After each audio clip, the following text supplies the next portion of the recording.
Hi, everyone. This is Kim. You are listening to Unfiltered Wednesday, the show where we have real, unfiltered conversations about navigating big life transitions as a student, a professional, and a human being. Today's episode is about what happens when you have every credential on paper and still have to prove yourself from scratch in a country that doesn't know your name yet. What happens when the clock is running, the pressure is real. Today we have Raghav Agarwal, originally from India, where he earned one of the most demanding finance credentials in the world, the Chartered Accountant qualifications, and spent years leading audit teams for company with revenue exceeding $400 million, including a senior associate role at PwC. He came to Boston to pursue his MBA at Babson Graduate School of Business with a STEM concentration in quantitative finance. So Raghav, how are you today? I'm good. How are you today? I'm good. Thank you so much, Raghav. To start off, can you tell me about your first day arriving in Boston? What were your expectations beforehand and how did the actual experience compare? I think the first day arriving in Boston was excitement.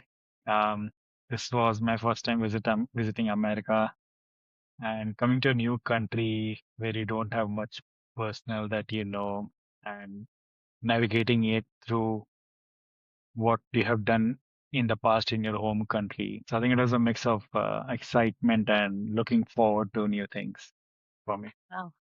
That's really great. I'm sure that a lot of people can relate to that. And what about if you take us to the day you finish your graduate school, the moment you walk out and realize the clock has started and you needed a job? What was going through your head in the moment and what did you do next? I think I always had this in clear in my mind that I need to get a job. Yes. Mm-hmm. But there's one thing that I've always felt in me personally is that I tend to get distracted. And knowing that I have 2 years to get a job and not totally figuring out the US job market earlier, I think that is what made me go be lethargic in the first year and a half and not actually be so much into let's network and get a job because my professional experience in India and as well as educational qualification, for me getting a job in India was not a big thing. So for me, I never networked in India. I got the job what I wanted when I wanted. It was never for me even to prepare stories, network, anything like that. I was not accustomed to all of these things, which is maybe right now it is valid in India as well, but I don't know. But it is something that you need to know if you're coming to America with a purpose in mind to get a job. So I didn't knew all of this work cultures setup even though I worked for companies, clients in US as well, but this was not something that I knew. So maybe that's why I didn't take it very seriously. Uh, s- but definitely it was always in mind. Slipped it, but got back again, did the networking hard and hard and learned from, pivoted, and landed a role finally. Yeah, I second that because I always have a good job back in my country and I never needed to do a networking. I mean, it is always good to do networking, but it wasn't requirement for me and everything was just fine over there. So it's a very Yeah. totally new thing to get out and to step out from your comfort zone. I think for me, the very first thing learning was that I really need to network. Mm, To understand that and get it in your head that, hey, this is a requirement, this is not an option. mhm. So actually, can you walk out through that? When did you realize that you have to network or is it it from your professor or your fellow your student or alumni or anyone? How did you realize that you have to network and you have to do all of this stuff to land the I job? think realization came when I started receiving email every day when I wake up that, hey, rejection, rejection, rejection. That is when I realized that I really need to network because all of the alumni students, my seniors and professors, everybody mentioned that I need to network, but I never paid any attention to it because I was not accustomed to networking. But when I started seeing net rejections email every day, because I used to just simply apply, thinking that based on my resume experience, I would get the job or I would get the interview. But since that didn't work for a quite a long period of time, then I understood that okay, this is not going to work. I need to get a reference, and even just a simple reference is not important. You can get a reference from the person who is working that company, but you need to there are levels of reference as well. Like you need to give that person a scale. Like, do you really think that person will be a good fit for that role, good fit for the company? How much do you trust that person?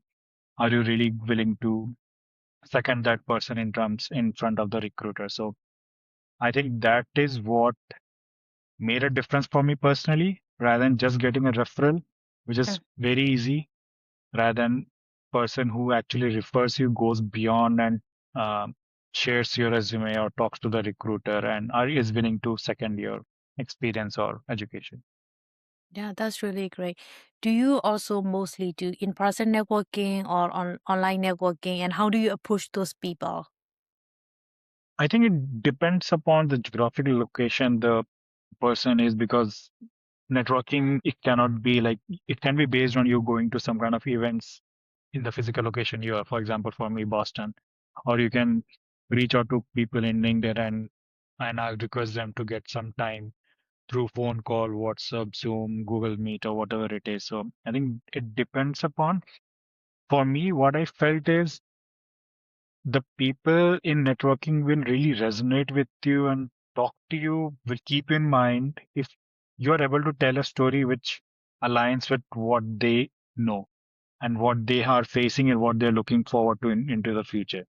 Mhm, So if you can actually sell yourself in a story which they can align on, I think you have got a good network. mhm. So you have to have a story that really fit that they are looking Yeah. for that role. That is important. Yeah. For example, like, yeah, go for example, like if you're going talking to a finance professional or an engineer or a accounting member or a person who is in marketing, whatnot, your story needs to be tailored to that particular person's job profile. It cannot be very holistic and high level, just talking about yourself or talking about the company, because so many people is gonna do the same. You have to make the story tailored to them so that they can actually resonate with you rather than the company. They will refer you, not the company. I think, yeah, this is also a part which I was not accustomed to back in India, to make stories. For me, interviews was more like, okay, I'm there for a job. You asked me a bunch of questions. I answered them, got the interview done. This story concept was also new for me. I never learned it in India. Thank you for sharing that. And you came with a CA qualification, PW Yeah. experience, and a Babson MBA. On paper, that's a very strong profile. So, but strong profile doesn't automatically translate in a new country. What was the real gap between what you had and what the US market was looking for, and how did you figure that out quickly? I think that is a part where everyone has to figure out for themselves. United States does not require chartered accountancy. So me selling myself, going out there, hey, I'm an accountant, I have this particular experience, I've done audit of this many companies, didn't really resonate because US wants CPA qualification, a person who knows the accounting rules and regulations of America, not of India. I pivoted to talking to them, hey, I'm a finance professional, I have a business acumen, and this is what I've done in my past in India, and this is what I'm looking forward to doing here. And also, when you're networking, you need to actually give them what you're looking forward in the future rather than, hey, can you refer me for any role that I send to you? They really need to know that, hey, you're focused rather than just an holistic that, hey, you are my network. Can you just refer me to any role I send you? So be focused on what role you're looking forward to so that they really know you. Okay, this is the person, he or she approached me. I like the person. The person knows his or her stuff, and this is what the person is looking for. So when the HR or somebody or the hiring manager or talent personnel reaches out to the referral, they can actually talk about it. Currently, I also sit in the strategic finance talent committee of Wayfair, and there is a lot getting a simple referral and actually someone talking about it, giving us a high level summary of okay what this person is and what this person is looking for really makes a difference. Mm-hmm. Yeah, you talk about the Wayfair. So finance strategy at a tech company is not usually that CA or accounting, you know, graduate thing to look. How did you identify that Wayfair and role it were even the right target, and what told you your background was a fit for something that wasn't traditional finance? I think when when I'm looking for a job, I'm not looking for a right company is way feel good for me. It's like beggars can't be choosers. Like I was just looking for a role. I was Mhm. looking for companies who are willing to sponsor, looking for any finance or business roles because I understood that I'm not gonna get a accounting role in America. And and even that is not what I was looking forward to because I transitioned from being an accountant and auditor to leading a business supply chain. So I pivoted back there as well. So I was not looking for it, but my initial strategy talking in networking was that I'm an accountant. So at the time, it's not that Wayfair is a right company or Apple is a right company, Google is a right company. If you want something, you need to go for it. You need to see if that company will provide what you are looking for. For example, in the current situation with all the immigration, that companies need to pay 100K for the new H-1B applications. If you are an international student, then you need to figure out the companies who are open about it, that okay, they are willing to pay for that because no company will hire a person who knows that they will have to leave after 2 years when their STEM Mhm. OPT or OPT expires. So because investing in them, they making them a leader in their space, they owning some part of the business, and then they eventually leave. It is just more of work for the company. So you need to understand which companies are doing that and focus on there. But luckily, in my case, a lot of big companies already used to sponsor. So I just kept networking whoever was willing to actually refer me and not just on the email. I applied to those roles.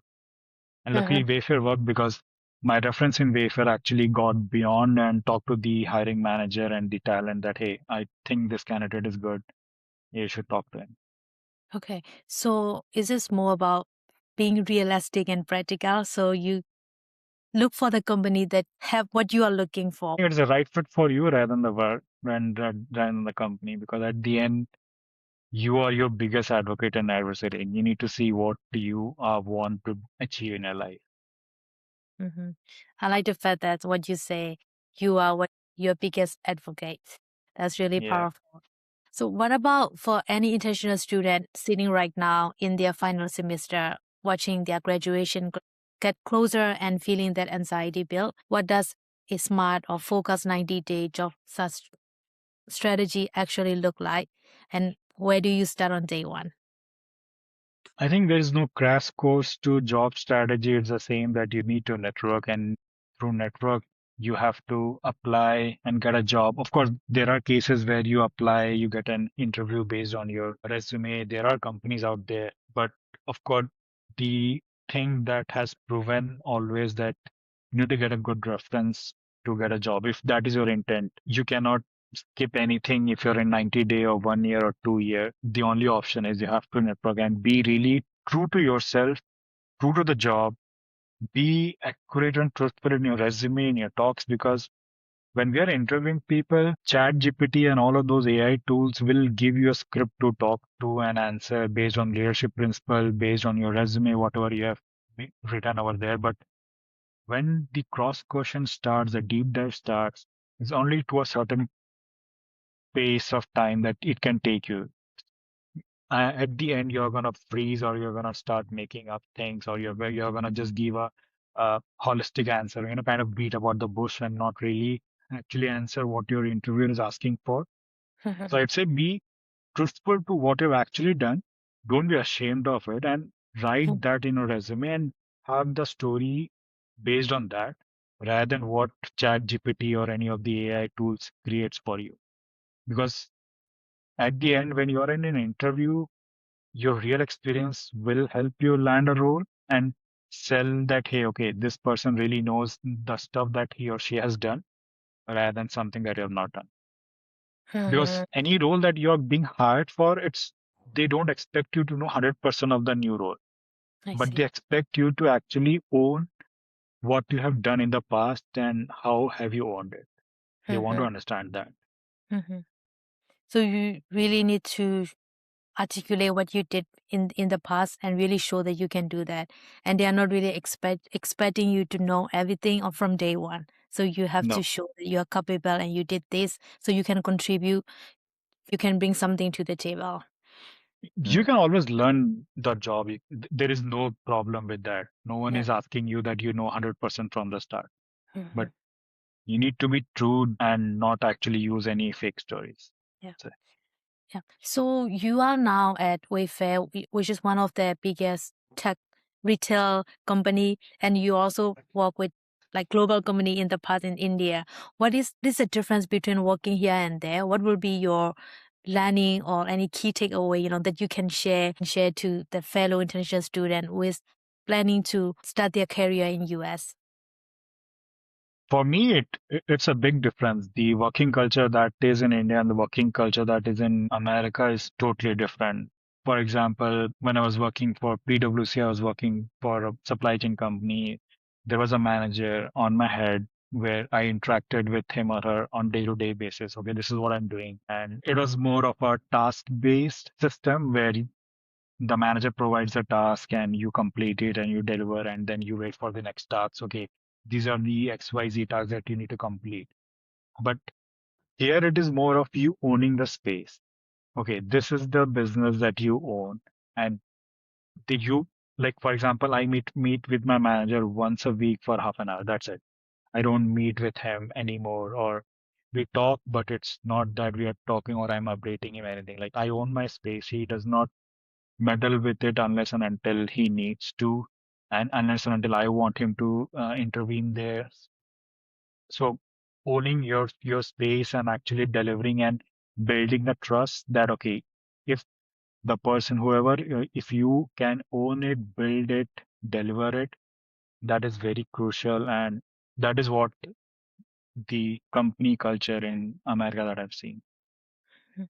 So you really need to take ownership. You really need to be proactive, not just doing the tasks that you are told to do, and you have to take the ownership and leadership role in whatever responsibility that you are taking. I think it is more about like you are the mini CEO or you are the mini owner of your space. No one Mhm. is gonna tell you that okay, you need to do this, you need to do that. You are the one who have to make sure that particular business grows. If it's not growing, then it is on you, it is not on anybody else. Yeah, thank you for sharing that. And finally, what's the one thing you wished someone had told you before, and the one mistake you beg student not to make? I think there are two things for me. It's very easy to get distracted. Personally, I get distracted a lot. I always have focus. I always have things that I want to achieve, but I get distracted and lose track of it, which leads me to the second thing that respect time. If you don't respect time, time will not respect you. So you need to be focused, constantly remind yourself that, hey, this is what your agenda is, this is what your goal is. Like I mentioned, you're your biggest advocate and adversary. No one else gonna do it for you. Respect time and everything will work out. Wow. Thank you so much. That's really great. Raghav, thank you so much for being this open and honest today and sharing your journey and giving advice. I think what you have shared is going to land differently for a lot of people. If today's episode resonated with you, share it with one person who needs to hear it, not because you want them to feel less alone, but because this is the kind of conversation that actually changes what someone does on Monday morning. I'm Kim and this is Unfiltered Wednesday. We'll see you on next 2 weeks.